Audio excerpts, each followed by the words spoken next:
예, 오늘 제가 말씀드릴 내용은 메타버스 현황 분석 및 대응 방안이라는 제목의 발표 내용이고요. 현재 소프트웨어 정책연구소가 하고 있는 연구 내용 중에 현재까지 진행된 사항들을 조금 정리해서 발표용으로 만들어 봤습니다. 예, 순서는 다음과 같고요.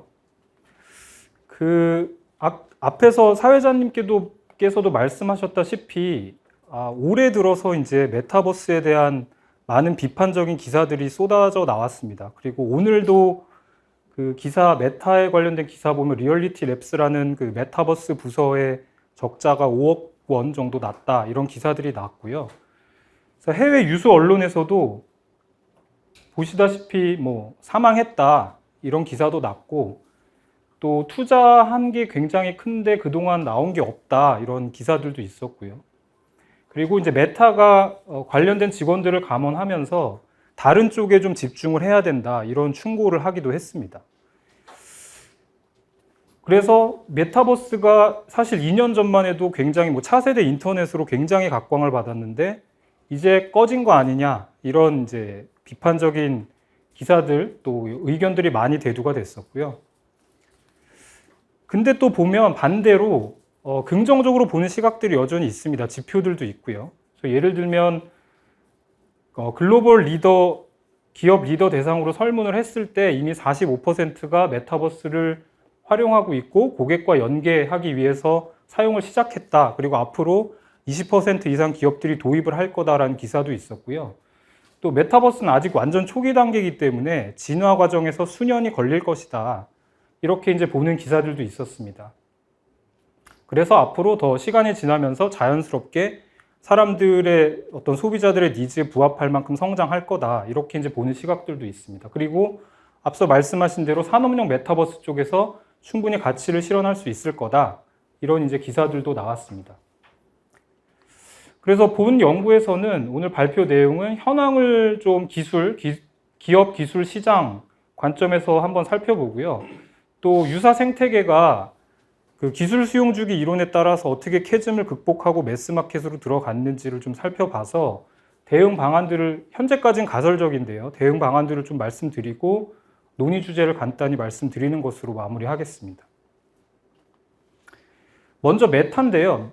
기업 동향 중에서 이제 메타를 먼저 보시면은, 메타는 사실 2년 전에 기업명을 페이스북에서 메타로까지 바꾸면서 메타버스에 어떻게 보면 붐을 일으킨 회사인데 실적은 좋지 않습니다. 아까 말씀드린 대로 계속 적자가 나고 있고, 호라이즌 월드라는 메타버스 플랫폼, 메타의 메타버스 플랫폼 같은 경우에 자기네들이 말했던 월 이용자 수 목표의 이제 절반에도 미치지 못하는 이용자 수를 기록하고 있습니다. 그래서 메타도 이 정도인데 그러면 메타버스는 진짜 좀 이제 어려운 거 아니냐, 이런 시각들이 있는데 반대적인 시그널들도 있습니다. 그래서 CTO, 메타의 CTO 같은 경우 작년 말에 올해도 2023년에도 메타의 비용 중 20%는 리얼리티 랩스에 투자하겠다고 얘기를 했었고요. 또 10월에, 이번 달이죠, 메타 퀘스트 3도 출시가 됐습니다. 그 외에 스마트 글래스도 별도로 또 공개를 했었고요.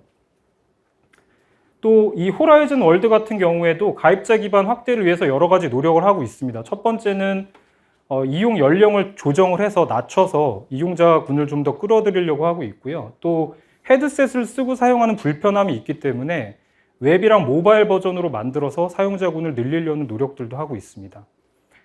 그리고 지난달에 저커버그가 그 팟캐스트 방송에서 이 사람을 실시간으로 스캐닝을 해서 3D 공간 안에서 서로 인터뷰하는 영상을 찍었는데, 그 인터뷰어와 저커버그가 서로 굉장히 놀라면서 이렇게 신기해하면서 인터뷰하는 장면도 유튜브에 올라와 있는데요. 이 기술 같은 경우에도 메타가 수년 전부터 연구하고 있는 기술입니다.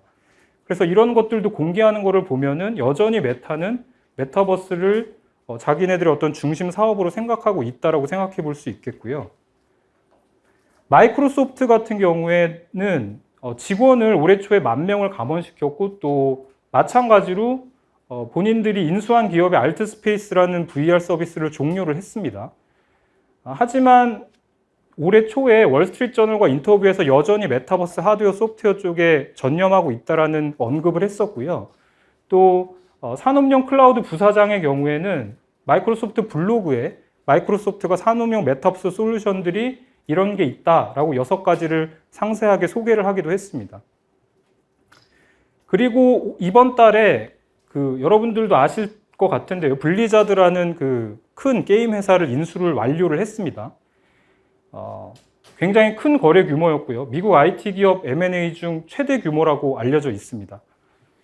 그리고 이 인수를 막 시작하던 시점에 마이크로소프트가 인터뷰를 했는데 원래 마이크로소프트는 게임 강자잖아요. 그래서 이 인수를 통해서 게임 사업 성장도 가속화하고 플러스 메타버스의 구성 요소로도 제공할 거다.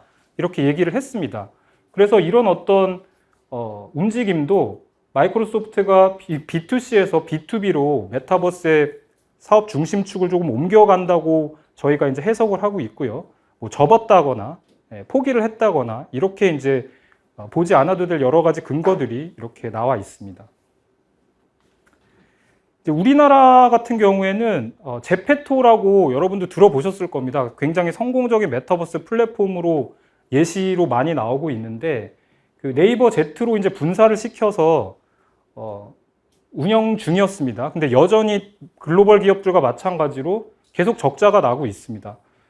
그래서 네이버 Z에서 현재 2가지 전략을 펼치고 있는데요. 첫 번째는 3D가 좀 나이가 있는 분들한테는 이렇게 익숙하지 않기 때문에 2D 애니메이션 기반으로 아바타를 출시를 7월에 했습니다. 그래서 실제로 일 가입자 수가 900% 이상 증가하는 실적을 이뤘고요. 또 2번째 전략은 타 기업들과의 협업입니다. 그래서 첫 번째로는 이제 슈퍼캣이라는 회사랑 Z이라는 2.5D, 그러니까 2D에서 조금 더 3D가 가미되는 그래픽 중심의 메타버스 플랫폼을 오픈을 했고요. 여기에는 실제 우리나라 SK 등 대기업들이 많이 들어와서 현재 자기네들의 공간을 만들어서 마케팅이나 홍보 활동을 하고 있고요. 그리고 점프 크립토라는 가상자산 VC와 현재 몰입형 3D 오픈월드를 구축 중이라고도 8월에 발표를 했습니다. 구체적으로 어떤 기능이 탑재되는지 소개는 되지 않았지만 이런 또 협력 사례가 있고요. 또 크래프톤이라고 마찬가지로 굉장히 큰 게임 회사죠. 이쪽하고도 지금 메타버스 플랫폼 합작 회사를 설립하고 올해 내에 공개를 하겠다. 새로운 플랫폼을 공개하겠다. 이런 이제 언론 보도가 있었습니다. 그래서 자기네들이 가지고 있는 제페토의 서비스를 좀 다각화하는 거 더하기 타 기업들과 협업을 통해서 또 새로운 서드파티 메타버스 플랫폼들을 만들어서 이 메타버스의 외연을 확대하고 있는 이런 전략을 현재 펼치고 있습니다. 그래서 기업 사례들을 좀 살펴봤고요. 기술 동향을 살펴보면은 이 그림은 이제 메타버스 기술 분류 체계, 생태계 또는 가치사슬을 얘기할 때 굉장히 많이 인용되는 그림인데 이 그림을 굳이 가져온 이유는 하나하나를 설명드리기보다는 메타버스라는 게 특정 단일 기술로 구현되는 게 아니라 굉장히 여러 가지 기술들이 복합적으로 이제 인티그레이션이 돼서 구현되는 것을 좀 보여드리고 싶어서 가져온 거고요. 딜로이트 같은 경우에 이 기술들을 3가지로 구분했습니다. 인프라 및 기기, 하드웨어 쪽이고요. 그 다음에 개발 도구, 고도화 도구, 그리고 이제 응용, 어플리케이션 쪽 이렇게 3가지로 구분을 했습니다. 그래서 하나하나 먼저 동향을 좀 살펴보면 간단히 대표적인 것만 살펴보면요. 첫 번째 인프라 및 기기 측면에서 여전히 고객들이 가장 불편함을 느끼는 거는 이제 헤드셋 부분이라고 생각이 됩니다. 그러니까 여전히 무겁고 오래 착용하기 힘들고 멀미가 나고 해상도가 떨어지고 시야각이 좁고 이런 이슈가 있습니다. 이번 달에 출시된 퀘스트 3 같은 경우에 많이 나아졌다고 이제 알려져 있지만 여전히 시야각 같은 부분은 실제 우리가 이렇게 사람이 실제 세상에서 보는 180도나 210도에는 많이 못 미친다고 알려져 있습니다. 그리고 또 하나 기술적인 측면에서 봐야 될 게 메타버스가 기존 VR, AR하고 도대체 뭐가 다르냐라는 얘기를 할 때 많은 분들이 메타버스는 그 기술만이 아니고 그 안에서 돌아가는 블록체인 기반의 가상 어떤 경제 시스템이 차별화 포인트다 이렇게 얘기를 하시는데요. 여기서도 아직까지 많은 한계가 있습니다. 탈중앙 디파이라고 불리는 탈중앙화 금융이나 NFT나 많이 들어보셨죠? 암호화폐나 문제점들이 많이 대두가 됐죠. 특히 해커들이 들어와서 이런 가상자산을 탈취한다든지 NFT를 탈취한다든지 이런 사건 사고들이 있었고요. 또 암호화폐는 아시겠지만 굉장히 이 안정성이 떨어지지 않습니까? 그래서 변동성이 너무 커가지고 이게 실제로 가상 공간에서 어떤 거래 수단으로 활용될 수 있냐 이런 챌린지가 계속 있습니다. 그래서 이런 아직까지 그 가상 경제 시스템 관련된 기술들도 성숙하지 못했다라는 게 이제 확인이 되고 있는데요. 반대적으로 이런 그 기술적인 어떤 허들들을 극복하기 위한 노력들도 이루어지고 있습니다. 대표적인 것이 그 마이크로 디스플레이인데요. 기존의 스마트폰 디스플레이 대비 굉장히 고해상도의 디스플레이를 이제 구현할 수 있는 기술입니다. 현재 우리나라 같은 경우 삼성이랑 LG 디스플레이가 이 기술들을 개발을 하고 있고요. 또 내년에 출시될 예정인 비전 프로에는 이 OLED 기반의 마이크로 디스플레이가 탑재될 것이다. 이렇게 예상을 하고 있습니다. 그래서 이 기술은 저희가 아주 근미래에 실제 볼 수 있을 것 같고요. 두 번째는 기기가 여전히 무겁고 무게 밸런스가 안 맞고 하는 문제들과 관련해서 경량화와 관련된 연구 개발도 이루어지고 있습니다. 특히 이제 VR 기기 같은 경우에 이렇게 앞이 좀 부피가 있는 이유가 이 초점을 맞추기 위해서 렌즈랑 눈 사이의 거리가 절대 거리가 좀 확보가 돼야 되는데 이런 것들을 좀 광학 아키텍처를 바꿔가지고 이렇게 얇은 안경 형태로 구현하려는 R&D가 서울대에서 진행이 되고 있습니다. 그리고 저희가 예전에 구글 글래스 나왔을 때 컨셉으로 나왔던 어떤 렌즈 형태의 디스플레이 기기들도 해외 연구기관들에서 연구를 진행 중입니다. 그래서 이 기기 경량화 부분은 AR 기기 같은 경우에 실제로 빨리 이루어지고 있는데 VR 기기 같은 경우에는 조금 시간이 필요하지 않을까 그렇게 판단이 됩니다. 그리고 생성형 AI 얘기를 빼놓을 수가 없는데요. 많은 이제 메타버스를 그래도 긍정적으로 보시는 분들은 이제 생성형 AI가 메타버스의 어떤 현재 침체기를 극복할 수 있는 트리거가 될 거라고 말씀을 하십니다. 그래서 실제로 로블록스 같은 경우에도 이렇게 텍스트로 뭐를 만들어줘 이렇게 입력하면은 실제 이런 빨간 자동차가 만들어진다든지 이런 기술들을 공개를 했고요. 엔비디아 같은 경우에는 엔비디아가 이제 그 메타버스 솔루션을 가지고 있는데 제작 솔루션을 가지고 있는데 이쪽에 생성형 AI를 탑재를 해서 2D나 텍스트를 집어넣으면은 3D 이미지로 변환해주는 이런 기능도 추가를 했고요. 네이버 Z 같은 경우에는 올해 2번 정도 이제 생성형 AI 이벤트를 열어서 사용자들이 자신의 사진을 예를 들어 올리면 얘를 아바타, 3D 아바타로 바꿔준다든지 하는 이런 이벤트를 진행도 했습니다. 그래서 이 사례에서 보면은 글로벌 기업이든 우리나라 기업이든 생성형 AI를 탑재해서 어떤 식으로 활용할 수 있을까에 대해서 이런저런 이제 시험을 해보고 있다. 이렇게 이제 보시면 될 것 같습니다. 그래서 기술을 살펴봤고요. 시장 측면에서 또 말씀을 드릴 거는 메타버스에 대해서 이제 비판적인 시각을 가지신 분들이 또 하는 얘기는 이제 게임밖에 없는 거 아니냐 이 얘기를 하십니다. 그래서 그 말이 사실 틀린 건 아닙니다. 현재 시점에서는. 우리나라 같은 경우에 현재 메타버스 이용자의 한 70%는 게임을 하고 있는 거죠. 제페토도 그렇고요. 그래서 지금 그 파이낸셜 타임즈 같은 언론에서는 제페토가 굉장히 성공적인 메타버스 사례긴 하지만 사용자층이 10대 초반으로 굉장히 제한적이고 또 게임밖에 없기 때문에 이게 지속 성장이 가능하냐 이런 이제 기사를 내기도 했었습니다. 그런데 아까 또 사회자님이 말씀하신 대로 B2C에서 우리가 게임에 좀 치중된 어떤 현황을 볼 수 있지만 B2B 시장에서 또 여러 가지 메타버스 유즈 케이스들이 만들어지고 있습니다. 그래서 에어버스 같은 경우에 이런 비행기 제작할 때 설계하는 부분에서 메타버스를 활용하거나 아니면 시험 운전할 때 시뮬레이션을 하거나 교육을 할 때 메타버스를 활용하고 있고요. BMW가 저는 더 적극적이라고 생각되는데요. 디지털 트윈, 다시 말해서 공장을 그대로 가상 공간에 똑같이 만들어가지고 그쪽에서 일단 생산 공정을 다 테스트해 본 다음에 최적화시킨 후에 현실 공장을 돌리는 이 가상 공장을 2025년부터 전기차 공장에 적용하겠다 이렇게 선언을 하고 있습니다. 또 좀 공격적인 행보를 보여주고 있다고 보이고요. G 헬스케어 같은 경우에는 메디뷰 XR이랑 XR 솔루션 파트너십을 발표했는데 얘네가 지금 만들고 싶은 거는 원격에서 여러 의사들이 협업 의료를 할 수 있는 가상 공간에서 협업 의료를 할 수 있는 그런 솔루션을 만들 계획을 가지고 있습니다. 그리고 구글에서 올해 5월 달에 이 스타라인이라는 프로젝트를 공개했는데요.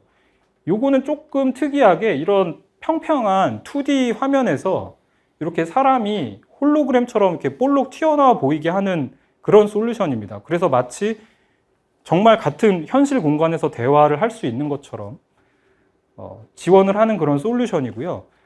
요 프로젝트도 꽤 된 프로젝트입니다. 그래서 이미 수천의 테스트를 거쳤고 파트너 기업들과도 공유를 해놓은 상태이기 때문에 조만간 상용화가 될 수 있지 않을까 또 예상을 해봅니다. 그래서 B2C에서 조금 부진한 어떤 현재 상황을 이렇게 B2B를 통해서 좀 극복하려는 또 시장의 움직임들이 포착이 되고 있습니다.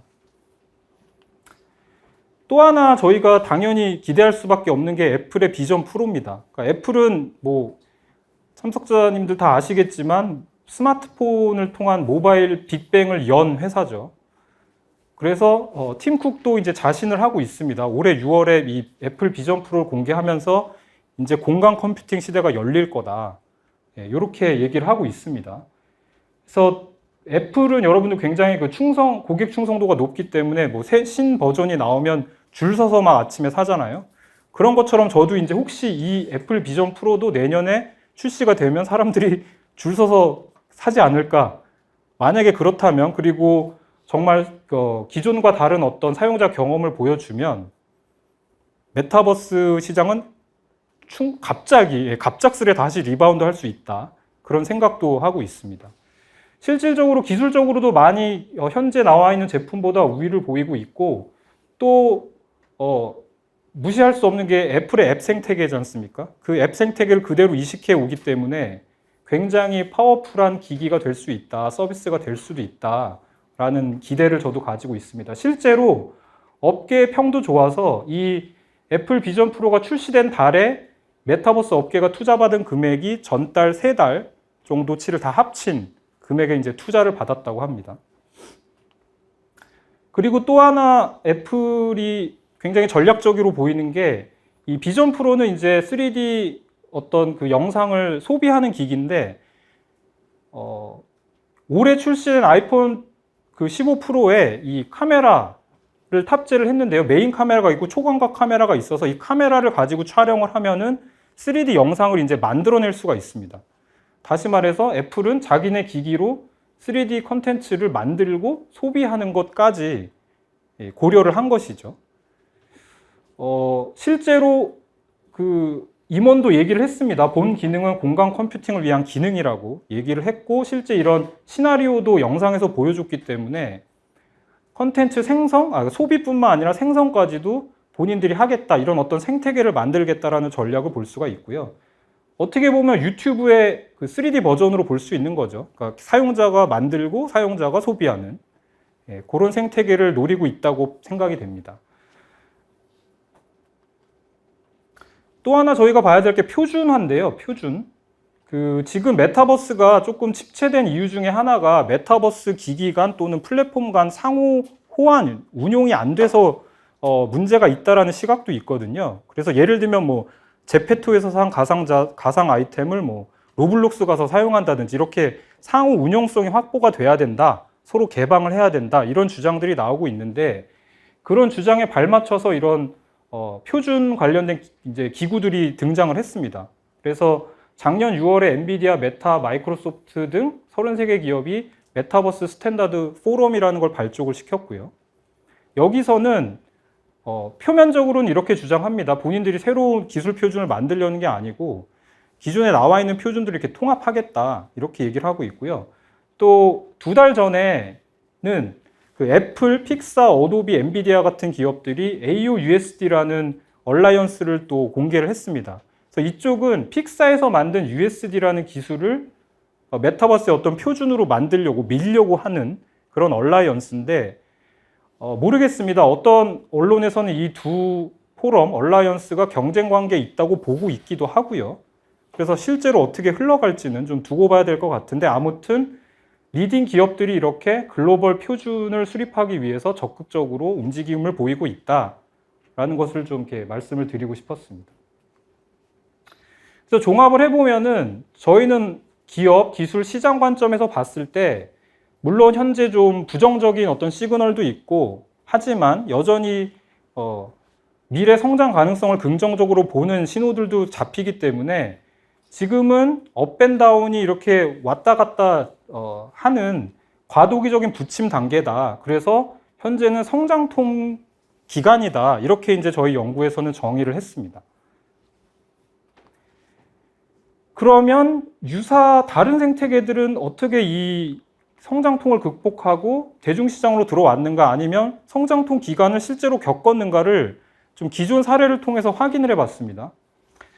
스마트폰은 아시겠지만 PDA에서 시작이 됐죠. 그리고 블랙베리 폰이 있었습니다. 굉장히 사실은 성공적인 폰이었고 전 세계 1900만 명이 사용할 정도였으니까요. 다만 그때는 직장인들이 주로 사용했고 주로가 아니라 직장인들만 사용했죠. 그리고 업무용으로 활용이 됐는데 이제 아이폰이 등장하고 안드로이드 폰이 연이어 나오면서 대중시장으로 넘어왔죠. 근데 이 넘어오게 된 계기는 기술적으로도 뭐 터치 스크린 같은 것들 하드웨어적인 게 있었지만 앞에서 말씀드린 이 앱 생태계가 만들어지면서 이용자 입장에서는 이 다양한 서비스들을 굉장히 저렴한 가격에 아니면 무료로 사용할 수 있는 그런 새로운 가치를 이제 경험을 한 것이고요. 그러면서 현재는 뭐 55억 명이 이제 거의 뭐 다 사용하는 그런 시대가 접어들었고요. 패드, 태블릿도 마찬가지라고 생각이 됩니다. 태블릿이 처음에 애플 뉴턴 메시지 패드라는 게 1993년에 출시가 됐습니다. 기억을 아마 못 하시겠지만.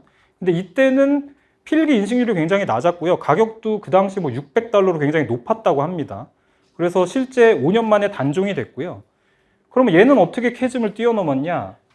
아이패드가 등장하면서 여전히 저도 기억나는 게 스티브 잡스가 이제 프레젠테이션 할 때 이렇게 편한 의자, 1인용 소파 같은 데 앉아가지고 얇은 이 봉투에서 꺼내면서 이렇게 미디어를 보는 뭐 이런 컨셉을 얘기를 했었죠. 예. 그래서 집안에서 그냥 편하게 미디어를 시청하는 그런 기기로 사실 스티브 잡스는 포지셔닝을 했는데 실제로는 활용성이 굉장히 다양화됐죠. 그래서 이동 중에도 사용하고 지금도 아마 사용하시는 분들이 계실 거고 업무용으로도 사용하고 교육용으로도 사용하고 예를 들면 병원 솔루션에도 들어가고 완전히 모든 산업에서 사용이 되기 시작했습니다. 이럴 수 있었던 이유 중에 하나는 기기 자체가 좋은 것도 있지만 마찬가지로 이제 앱 생태계가 모바일 앱 생태계를 그대로 이식을 받아가지고 다양한 업무용 어플리케이션들을 사용할 수 있었던 것, 교육용 어플리케이션을 사용할 수 있었던 것들이 또 이런 트리거가 됐죠. 그래서 현재 애플은 광고도 여러분 보셨을 텐데 패드라고 얘기 안 합니다. 이제 컴퓨터라고 얘기합니다. 이게 컴퓨터다. 그래서 노트북, 뭐 PC, 데스크탑 이게 아니라 이제는 태블릿이 컴퓨터다. 그냥 이렇게 얘기를 하고 있습니다. 그러면서 초기 어떤 포지셔닝 대비 굉장히 사용성을 확장을 시켜서 캐즘을 뛰어넘었고요.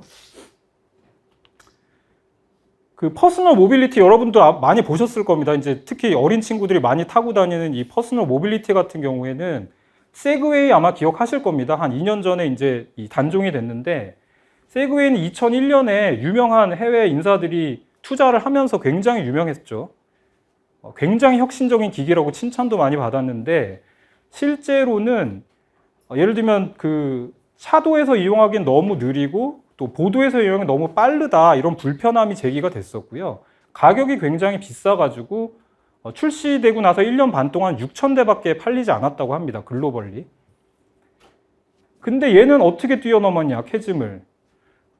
사실 기술적으로는 크게 바뀐 게 없습니다. 여전히 퍼스널 모빌리티 이런 전동 킥보드 같은 거 타고 다니면서 넘어지고 사고 많이 나고 있는데 여기서 주목할 거는 비즈니스 모델 자체가 바뀌었다는 거죠. 그러니까 공유 경제 개념이 들어오면서 기존에는 이걸 이제 사서 보유하면서 사용을 했어야 되는데 지금은 그냥 원하는 곳에서 타고 원하는 곳에서 놓고 거의 버리다시피 놓고 내리고 사용한 만큼만 지불하고 하는 이 비즈니스 모델의 혁신이 캐즘을 뛰어넘는 동기가 되었다. 그렇게 이제 저희는 판단을 하고 있습니다.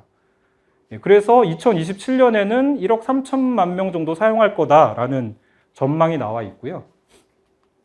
시간 관계상 그 인공지능 넘어가겠습니다.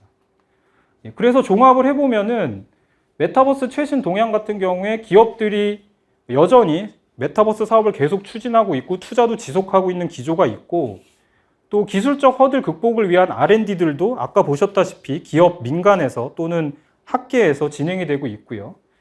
또 다양한 B2B 유즈 케이스들도 나오고 있습니다.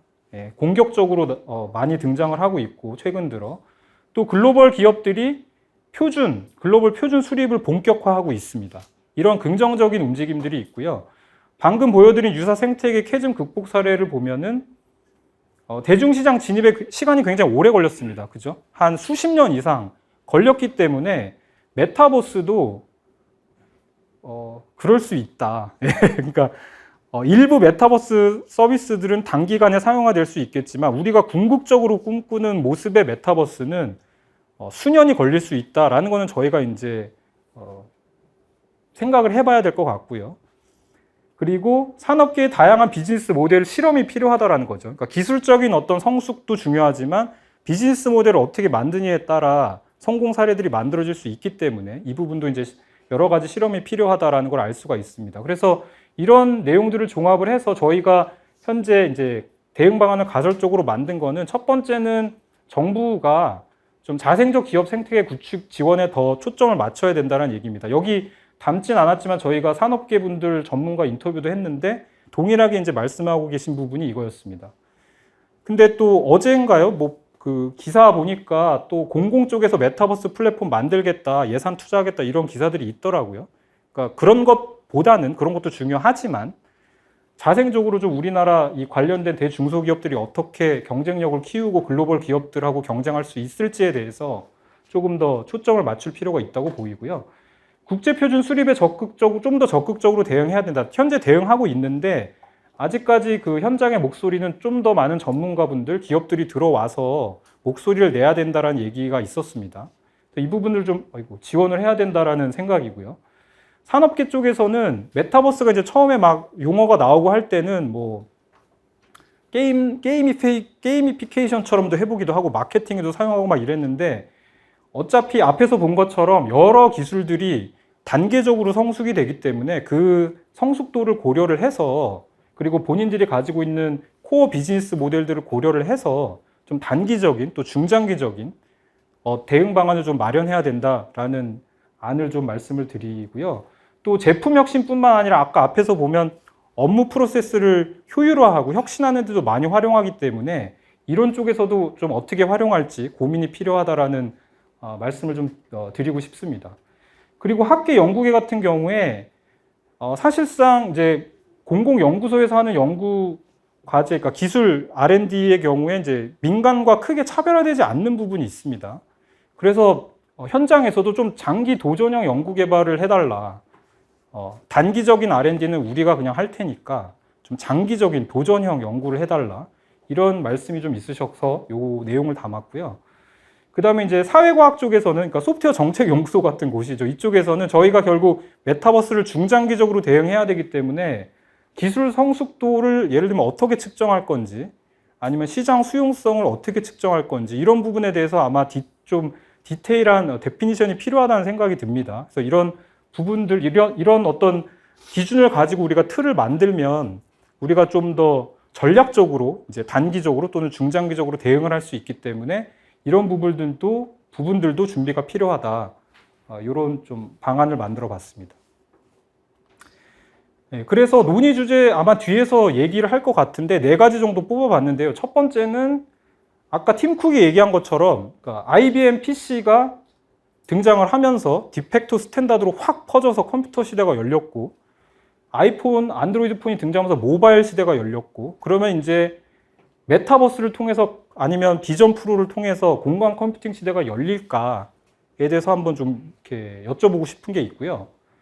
또 하나는 메타버스가 기존의 인터넷 서비스와 차별화된 게 뭐냐, 특히 앞에서 말씀드린 그런 가상 경제 시스템이 정말 메타버스의 핵심적인 차별화 포인트냐, 이 부분에 대해서도 조금 의견을 들어보고 싶은 게 있고, 또 말씀드린 대로 생성형 AI가 메타버스를 다시 리바운드 시킬 거다라는 의견이 있는데 과연 그럴 것이냐라는 부분이 있고요. 마지막으로 저희는 이제 연구에서 현재가 메타버스 성장통 기간이라고 정의를 했기 때문에 그러면 정부가 이 성장통 기간 동안 어디에 더 초점을 맞춰서 어디에 더 자원을 집중해서 지원을 해야 되냐. 이 부분에 대해서 조금 논의를 하고 싶어서 이런 주제 4가지를 뽑아봤습니다. 이상 발표 마치겠습니다. 감사합니다.